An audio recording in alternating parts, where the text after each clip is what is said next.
Bajo la tenue luz de un farol en una calle desierta, un niño de apenas 8 años se acurruca contra la pared de un edificio abandonado. Su ropa está desgastada, sus manos tiemblan por el frío y sus ojos reflejan un vacío que solo el abandono puede dejar. A lo lejos, el sonido de pasos firmes rompe el silencio. Una mujer elegante con un abrigo de lana y un maletín de cuero camina apresurada, absorta en sus pensamientos. Pero algo la detiene. Una mirada fugaz, un instante de conexión. El niño levanta la vista y en ese momento dos mundos completamente opuestos colisionan. Lo que parecía un encuentro casual cambiará sus vidas para siempre. La ciudad de Madrid se encontraba sumida en una noche fría de invierno. Las calles, normalmente bulliciosas, estaban ahora casi vacías, salvo por el eco de algunos coches que pasaban de vez en cuando.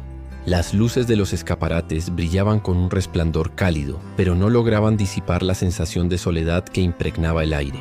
En una esquina, junto a un edificio en ruinas, un niño pequeño se abrazaba a sí mismo, intentando protegerse del viento helado. Su cabello oscuro estaba enmarañado, y sus mejillas, sucias y pálidas, mostraban las huellas de lágrimas secas. Mientras tanto, a unas cuadras de allí, Clara Fernández, una exitosa abogada de 38 años, salía de una reunión que había durado más de lo esperado. Clara era conocida por su impecable profesionalismo y su carácter fuerte. Siempre vestida con trajes elegantes y con una agenda repleta de compromisos, parecía tenerlo todo bajo control. Sin embargo, detrás de esa fachada de perfección había un vacío que ni su carrera ni su lujoso apartamento podían llenar. Desde la muerte de su madre, Clara había enterrado sus emociones bajo una montaña de trabajo, evitando cualquier tipo de conexión personal. Esa noche, mientras caminaba hacia su coche, algo llamó su atención. Al girar la esquina vio al niño sentado en el suelo, con los brazos rodeando sus rodillas. Por un momento pensó en seguir de largo. No era la primera vez que veía a alguien en esa situación, y siempre había optado por ignorarlo. Pero esta vez fue diferente. Había algo en la mirada del niño, una mezcla de miedo y desesperación que la hizo detenerse. ¿Estás bien?, preguntó Clara, con una voz más suave de lo que esperaba. El niño no respondió. Solo la miró con desconfianza, como si estuviera evaluando si podía confiar en ella. Clara notó que sus labios estaban morados por el frío y que sus manos temblaban. Sin pensarlo demasiado, se quitó la bufanda y se la ofreció. «Toma, te ayudará a calentarte». El niño dudó por un momento, pero finalmente extendió la mano y tomó la bufanda. Sus dedos eran tan delgados que Clara sintió un nudo en el estómago. ¿Cómo era posible que alguien tan pequeño estuviera solo en una noche como esa? «¿Dónde están tus padres?», le insistió. «No tengo», respondió el niño en un susurro, apenas audible. Esa simple frase golpeó a Clara como un puñetazo en el pecho. No sabía qué hacer ni qué decir. Su instinto le decía que debía ayudarlo, pero su mente le recordaba que no era su responsabilidad. Sin embargo, algo más fuerte que la lógica la impulsó a actuar. «Ven conmigo, no puedo dejarte aquí». El niño la miró con los ojos muy abiertos, como si no pudiera creer lo que estaba escuchando. Clara extendió su mano y tras unos segundos de duda, él la tomó. Su mano era pequeña y fría, pero ese simple gesto creó un vínculo que ninguno de los dos podía explicar. Mientras caminaban juntos hacia el coche de Clara, ella no podía dejar de preguntarse qué estaba haciendo. No era el tipo de persona que se involucraba en los problemas de los demás. Pero algo en ese niño había despertado una parte de ella que creía haber perdido hace mucho tiempo: la capacidad de sentir empatía. Esa noche, mientras conducía, con el niño sentado en el asiento del copiloto, Clara no sabía que acababa de dar el primer paso hacia una transformación que cambiaría su vida para siempre. El coche avanzaba lentamente por las calles iluminadas de Madrid, mientras el silencio entre Clara y el niño se hacía cada vez más pesado. Ella intentaba concentrarse en el volante, pero no podía evitar lanzar miradas furtivas al pequeño, que mantenía la vista fija en sus manos, como si temiera que cualquier movimiento pudiera romper el frágil equilibrio de ese momento. Su ropa estaba sucia y el olor a humedad y abandono llenaba el interior del vehículo. Clara respiró hondo, intentando calmar la mezcla de emociones que la invadía: compasión, incertidumbre y sobre todo una sensación de responsabilidad que no sabía cómo manejar. «¿Cómo te llamas?», preguntó finalmente, rompiendo el silencio. El niño tardó en responder. Parecía estar evaluando si debía confiar en ella o no. «Mateo», dijo al fin, con una voz tan baja que Clara tuvo que esforzarse para escucharlo. «¿Y cuántos años tienes, Mateo?» «8». Clara asintió, aunque no sabía qué más decir. No era buena con los niños, nunca lo había sido. Su vida siempre había girado en torno a su carrera, y las pocas veces que había interactuado con niños habían sido en reuniones familiares que prefería evitar. Pero ahora, con Mateo sentado a su lado, sentía una necesidad urgente de protegerlo, aunque no tenía idea de cómo hacerlo. ¿Tienes hambre?, preguntó intentando sonar casual. Mateo levantó la vista por primera vez desde que habían subido al coche. Sus ojos, grandes y oscuros, estaban llenos de una mezcla de desconfianza y esperanza. Asintió lentamente. Clara giró el volante y se dirigió a un pequeño restaurante que conocía, uno de esos lugares acogedores donde solía ir cuando necesitaba escapar del estrés del trabajo. Aparcó el coche y miró a Mateo. «Vamos, aquí podemos comer algo». El niño dudó, pero finalmente abrió la puerta y la siguió. Al entrar al restaurante, Clara sintió las miradas curiosas de algunos clientes. Era evidente que Mateo no encajaba en ese lugar, con su ropa desgastada y su aspecto desaliñado. Clara ignoró los murmullos y pidió una mesa para dos. Se sentaron en un rincón, lejos de las miradas indiscretas. «Pide lo que quieras», dijo Clara entregándole el menú. Mateo miró el menú con ojos grandes, como si no pudiera creer que realmente podía elegir. Finalmente señaló tímidamente: «Un plato de espaguetis». «Espaguetis entonces», dijo Clara, sonriendo por primera vez en toda la noche. Mientras esperaban la comida, Clara intentó obtener más información sobre él, pero cada pregunta que hacía parecía levantar una barrera en Mateo. Sus respuestas eran cortas y evitaba mirarla a los ojos. Clara no podía culparlo. Sabía que el niño había pasado por cosas que probablemente no podía ni imaginar. «¿Dónde has estado viviendo?», preguntó finalmente con cuidado. Mateo bajó la mirada y jugueteó con el borde de la mesa. «En la calle», respondió después de un largo silencio. Clara sintió un nudo en la garganta. No podía imaginar lo que debía ser para un niño de 8 años sobrevivir solo en las calles. Quiso preguntarle más, pero la llegada de la comida interrumpió sus pensamientos. Mateo comenzó a comer con avidez, como si no hubiera probado un bocado en días. Clara lo observó en silencio, sintiendo una mezcla de tristeza y admiración. A pesar de todo lo que había pasado, el niño seguía luchando por sobrevivir. Cuando terminaron de comer, Clara pagó la cuenta y llevó a Mateo de vuelta al coche. Mientras conducía hacia su apartamento, no podía dejar de pensar en lo que debía hacer. No podía simplemente dejarlo en la calle otra vez, pero tampoco sabía si estaba preparada para asumir la responsabilidad de cuidarlo. Su vida estaba diseñada para el control y la eficiencia, no para la incertidumbre y el caos que un niño como Mateo traería consigo. Al llegar a su edificio, Clara miró a Mateo. «Puedes quedarte conmigo esta noche. Mañana veremos qué hacer, ¿de acuerdo?». Mateo asintió, aunque su expresión seguía siendo cautelosa.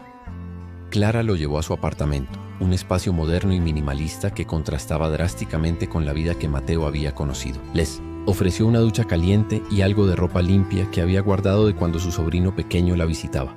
Mateo aceptó todo en silencio, como si temiera que cualquier muestra de emoción pudiera hacer que Clara cambiara de opinión. Esa noche, mientras Mateo dormía en el sofá envuelto en una manta, Clara se sentó en la mesa del comedor con una taza de té en las manos. Su mente estaba llena de preguntas. ¿Quién era realmente ese niño? ¿Qué había pasado con sus padres? ¿Y qué iba a hacer ella con él? Por primera vez en años, Clara se sintió completamente fuera de control, y aunque eso la aterraba, también había algo en esa sensación que la hacía sentir viva. A la mañana siguiente, Clara despertó temprano y encontró a Mateo sentado en el sofá, mirando por la ventana. Parecía más tranquilo, pero aún había una tristeza en sus ojos que Clara no podía ignorar. «Buenos días», dijo, intentando sonar animada. «Buenos días», respondió Mateo con una voz apenas audible. Clara se sentó a su lado y le ofreció una taza de chocolate caliente. «Mateo, quiero ayudarte, pero necesito que confíes en mí. ¿Puedes contarme más sobre lo que te pasó?».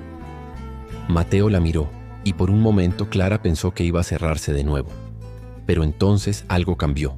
Sus ojos se llenaron de lágrimas y comenzó a hablar. Le contó sobre cómo había perdido a su madre en un accidente, cómo su padre había desaparecido poco después y cómo había terminado viviendo en las calles, sobreviviendo como podía. Clara escuchó en silencio, sintiendo que cada palabra de Mateo perforaba su corazón. Sabía que no podía cambiar el pasado del niño, pero en ese momento tomó una decisión. Haría todo lo posible para darle un futuro mejor. Los días que siguieron fueron un torbellino de emociones y desafíos para Clara y Mateo. Aunque al principio ella había pensado que su ayuda sería temporal, algo dentro de ella le impedía dejar al niño a su suerte. Cada vez que lo veía, sentado en el sofá, con la mirada perdida o jugando tímidamente con algún objeto que encontraba en el apartamento, sentía una conexión que no podía ignorar. Sin embargo, la decisión de mantener a Mateo con ella no estaba exenta de complicaciones. Clara, acostumbrada a una vida estructurada y controlada, comenzó a enfrentarse a una realidad completamente nueva. Su rutina, antes marcada por reuniones, llamadas y plazos estrictos, ahora giraba en torno a las necesidades de un niño que había pasado demasiado tiempo sin recibir cuidados básicos. Mateo, por su parte, también luchaba por adaptarse. Aunque agradecía la calidez del hogar que Clara le ofrecía, no podía evitar sentirse fuera de lugar. Había pasado tanto tiempo desconfiando de los adultos que le costaba creer que alguien realmente quisiera ayudarlo sin esperar nada a cambio. Una mañana, mientras Clara preparaba el desayuno, Mateo se acercó tímidamente a la cocina. Llevaba puesta una camiseta que le quedaba un poco grande, pero que Clara había encontrado entre las cosas de su sobrino. ¿Puedo ayudarte?, preguntó con una voz apenas audible. Clara se giró sorprendida. Hasta ese momento, Mateo había evitado cualquier tipo de interacción que no fuera estrictamente necesaria. «Claro, ¿quieres batir los huevos?», respondió ofreciéndole un bol y un tenedor. Mateo asintió y comenzó a batir con cuidado, como si temiera romper algo. Clara lo observó en silencio, sintiendo una mezcla de ternura y tristeza. Era evidente que el niño no estaba acostumbrado a participar en actividades cotidianas como esa. Sin embargo, en ese pequeño gesto, Clara vio un destello de esperanza. Tal vez con el tiempo, Mateo podría empezar a sentirse seguro y querido. A medida que pasaban los días, Clara comenzó a notar pequeños cambios en Mateo. Aunque seguía siendo reservado, poco a poco empezó a abrirse. Una tarde, mientras Clara trabajaba en su despacho, Mateo se acercó con un cuaderno en la mano. «¿Qué estás haciendo?», preguntó mirando los papeles que había sobre el escritorio. «Estoy revisando un contrato», respondió Clara dejando el bolígrafo a un lado. «¿Y tú? ¿Qué tienes ahí?». Mateo dudó por un momento, pero finalmente le mostró el cuaderno. En sus páginas había dibujos hechos con lápiz, algunos más detallados que otros, pero todos llenos de imaginación. «¿Te gusta dibujar?», preguntó Clara, hojeando el cuaderno con interés. Mateo asintió. «Mi mamá decía que era bueno en esto», dijo con una voz que se quebró ligeramente al mencionar a su madre. Clara sintió un nudo en la garganta, pero decidió no presionarlo. En lugar de eso, le sonrió. «Eres muy talentoso, Mateo. Tal vez podamos comprar más materiales para que sigas practicando». Los ojos de Mateo se iluminaron por un instante y Clara supo que había dicho lo correcto. Esa misma tarde lo llevó a una tienda de arte y le dejó elegir lo que quisiera.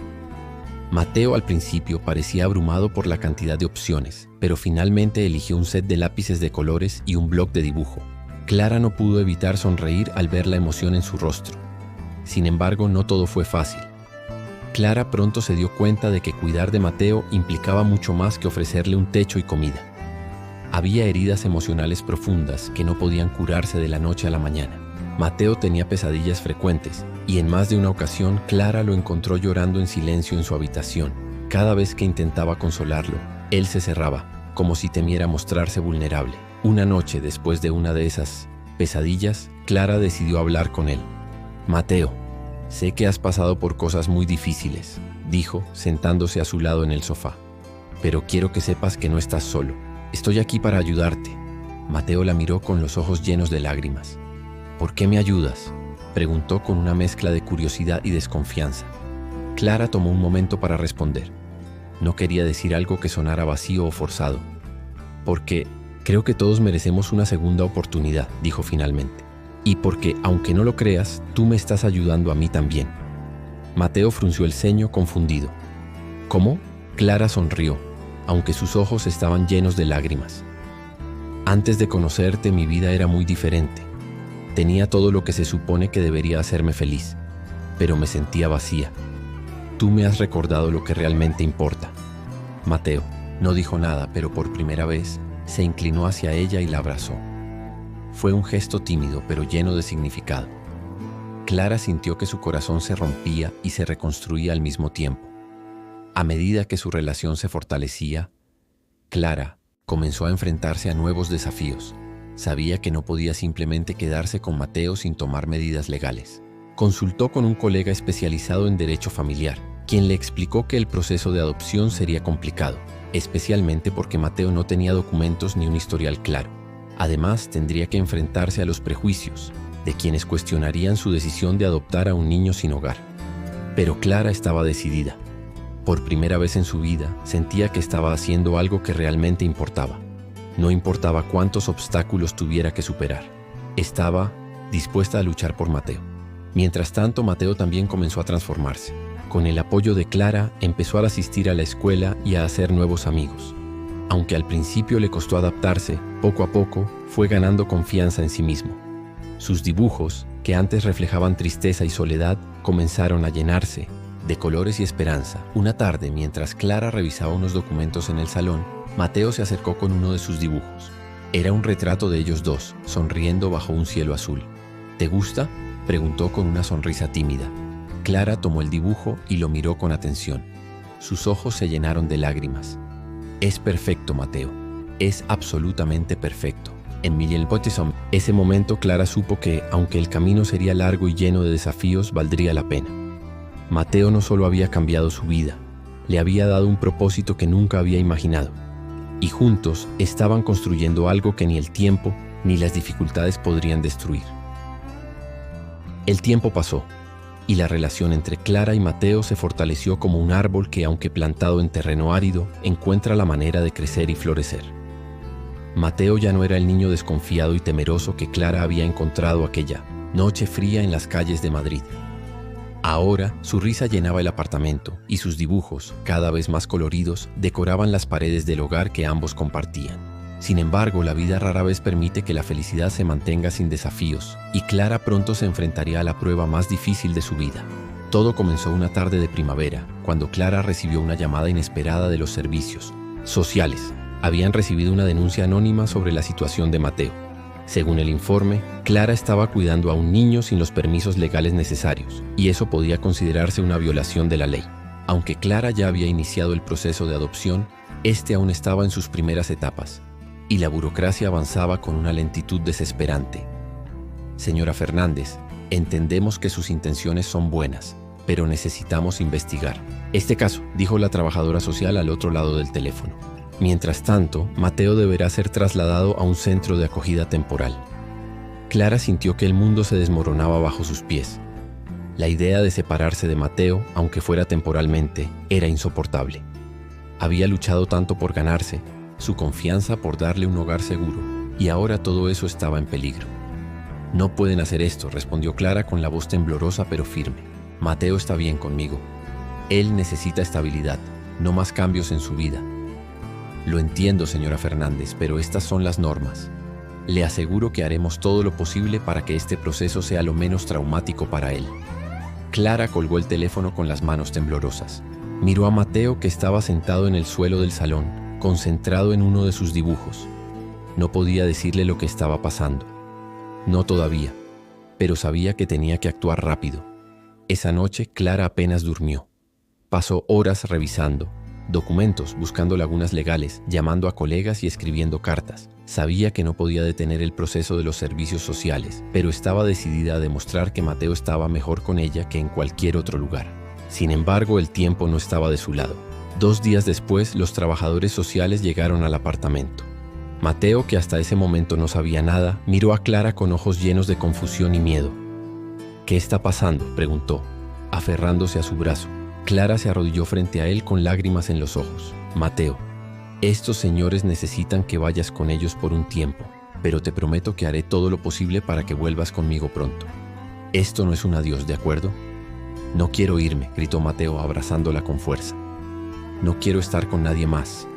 Clara sintió que su corazón se rompía en 1000 pedazos, pero no tenía otra opción.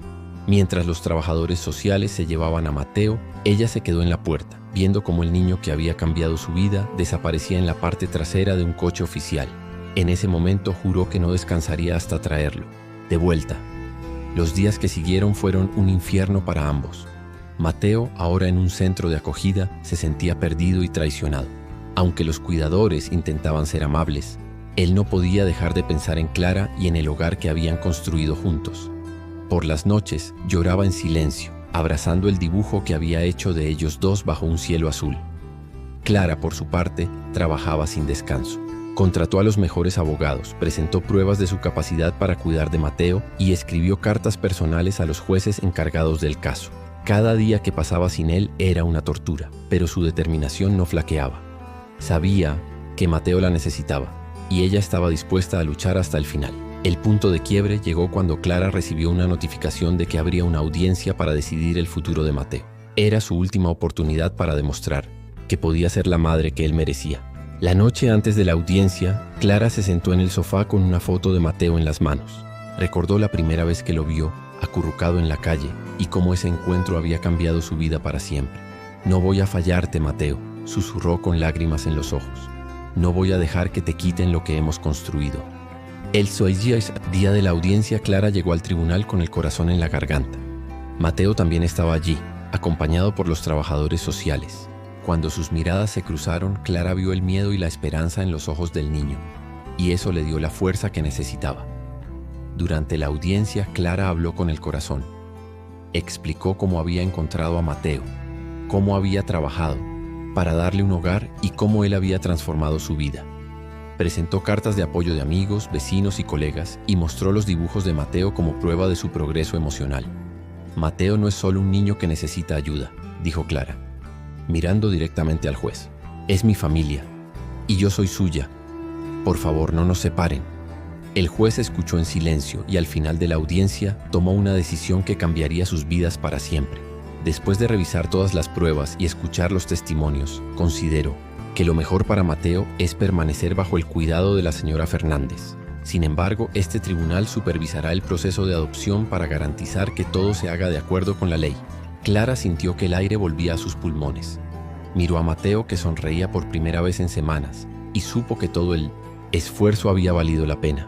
Cuando salieron del tribunal, Mateo corrió hacia ella y la abrazó con fuerza.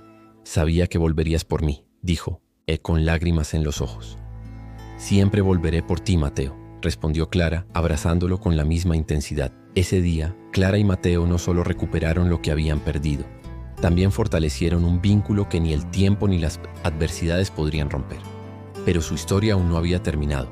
Juntos estaban a punto de embarcarse en un nuevo capítulo que cambiaría no solo sus vidas, sino también las de muchos otros niños que, como Mateo, solo necesitaban una oportunidad para encontrar un hogar. Los meses que siguieron a la audiencia fueron un periodo de reconstrucción y transformación para Clara y Mateo.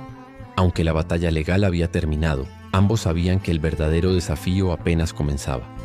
Construir una vida juntos, sanar las heridas del pasado y encontrar un propósito que les permitiera mirar hacia el futuro con esperanza. Clara, que había pasado gran parte de su vida enfocada únicamente en su carrera, comenzó a reorganizar sus prioridades. Redujo su carga de trabajo en el bufete y dedicó más tiempo a estar con Mateo.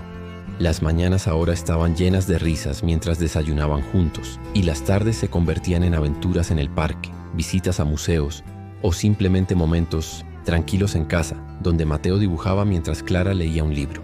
Poco a poco, el apartamento minimalista y frío de Clara se transformó en un hogar cálido y lleno de vida, con los dibujos de Mateo decorando las paredes y sus juguetes, esparcidos por el suelo. Sin embargo, Clara no podía ignorar la realidad de que Mateo no era el único niño que había sufrido el abandono y la soledad. Cada vez que veía a Mateo sonreír, recordaba a los cientos, quizás miles, de niños que aún estaban en las calles esperando una oportunidad, una mano amiga que los ayudara a salir de la oscuridad. Fue entonces cuando una idea comenzó a tomar forma en su mente. Una noche, mientras Mateo dormía, Clara se sentó frente a su ordenador y comenzó a escribir un plan. Quería crear una organización que ayudara a niños en situación de calle, ofreciéndoles refugio, educación y, sobre todo, la posibilidad de encontrar una familia. Sabía que sería un proyecto ambicioso, pero también sabía que era lo correcto. Mateo había cambiado su vida y ahora ella quería devolver ese regalo al mundo. Al día siguiente, Clara compartió su idea con Mateo mientras desayunaban. «¿Qué te parecería si ayudáramos a otros niños como tú?», preguntó con una sonrisa. Mateo la miró con curiosidad. «¿Cómo?». «Podríamos crear un lugar donde los niños que no tienen hogar puedan sentirse seguros, donde puedan aprender, jugar y encontrar personas que los quieran. ¿Te gustaría ayudarme?». Los ojos de Mateo se iluminaron y asintió con entusiasmo. «Sí, quiero que otros niños tengan lo que yo tengo ahora». Ese fue el comienzo de un proyecto que cambiaría no solo sus vidas, sino también las de muchas otras personas. Clara utilizó sus contactos en el mundo legal y empresarial para recaudar fondos y establecer la fundación a la que llamaron Hogar Azul, en honor al dibujo que Mateo había hecho de ellos dos bajo un cielo azul. Mateo, por su parte, se convirtió en el corazón del proyecto. Sus dibujos se usaron en las campañas de recaudación de fondos y su historia inspiró a muchas personas a involucrarse. El primer refugio de Hogar Azul abrió sus puertas un año después, en un edificio renovado, en el centro de Madrid. Clara y Mateo estuvieron allí el día de la inauguración, dando la bienvenida a los primeros niños que llegarían al refugio. Mateo, que ahora era un niño seguro de sí mismo y lleno de energía, se encargó de mostrarles el lugar, asegurándose de que se sintieran cómodos. «Aquí estaréis bien», les dijo con una sonrisa. «Yo también estuve solo una vez, pero ahora tengo una familia. Y vosotros también la encontraréis». Las palabras de Mateo resonaron profundamente en Clara. Verlo tan feliz y lleno de esperanza le recordó por qué había decidido embarcarse en este camino. No solo había salvado a Mateo, él también la había salvado a ella, enseñándole el verdadero significado de la familia y el amor incondicional. Con el tiempo, Hogar Azul creció. Se abrieron más refugios en diferentes ciudades de España, y la fundación comenzó a trabajar en colaboración con otras organizaciones para ofrecer servicios educativos, psicológicos y legales a los niños y sus familias. Clara, aunque seguía trabajando como abogada, dedicaba la mayor parte de su tiempo a la fundación, mientras Mateo se convertía en un símbolo de esperanza para todos los niños que llegaban al refugio. Un día, mientras Clara revisaba unos documentos en su despacho, Mateo entró con un dibujo en la mano. Era un retrato de ellos dos, rodeados de niños, todos sonriendo bajo un cielo azul. «¿Te gusta?», preguntó con una sonrisa. Clara tomó el dibujo y lo miró con atención. Sus ojos se llenaron de lágrimas. «Es hermoso, Mateo. Es absolutamente hermoso». Mateo se sentó a su lado y la miró con seriedad. «Gracias por no rendirte conmigo, Clara. Gracias por ser mi familia». Clara lo abrazó con fuerza, sintiendo que todas las dificultades, todos los momentos de incertidumbre y miedo habían valido la pena. Mateo no solo era su hijo, era su inspiración, su razón para seguir adelante. Esa noche, mientras Clara y Mateo cenaban juntos, hablaron sobre el futuro. Mateo, que ahora soñaba con ser artista, le contó sus planes para crear más dibujos que pudieran ayudar a la fundación. Clara, por su parte, le prometió que siempre estaría a su lado, apoyándolo en cada paso del camino. La historia de Clara y Mateo no solo fue un testimonio del poder del amor y la resiliencia, sino también un recordatorio de que incluso en los momentos más oscuros siempre hay esperanza. Juntos demostraron que los lazos creados desde el corazón son capaces de cambiar vidas, y que un acto de bondad puede tener un impacto que trasciende generaciones. Y así, bajo un cielo azul lleno de posibilidades, Clara y Mateo continuaron su camino sabiendo que, aunque el mundo no siempre es justo, ellos tenían el poder de hacerlo un pouco melhor, um ninho a la vez. Esta história é um poderoso lembrete de como o amor e a empatia podem transformar vidas. E agora queremos ouvir você. O que achou do roteiro? Deixe seu comentário e conte de onde você está nos acompanhando. Sua opinião é muito importante para nós e ajuda a criar conexões ainda mais significativas. Inscreva-se para não perder histórias como esta e faça parte dessa jornada de inspiração e esperança.